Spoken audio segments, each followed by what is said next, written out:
Welcome to another edition of Birdview Tutorials. In this video, we'll show you how to create a reusable project template in Birdview PSA in under 2 minutes, helping you standardize your project creation process. First, go to the Activity Center.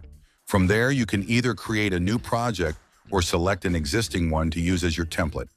Let's start by creating a new project. Click the New Project button in the top right corner of the screen. Fill out the name of your template. Once you've created the project, add the tasks that are typically part of this type of project. Then include details such as estimated hours, unnamed resources, and task dependencies. Be sure to pre-populate as much information as you can about these tasks. Once everything is set, click the Project Status drop-down and change the status to Template.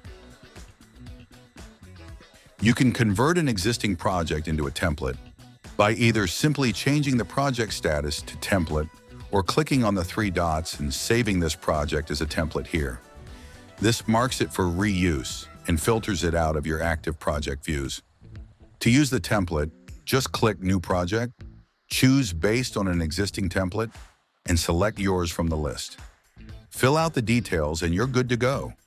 Templates save time and ensure consistency.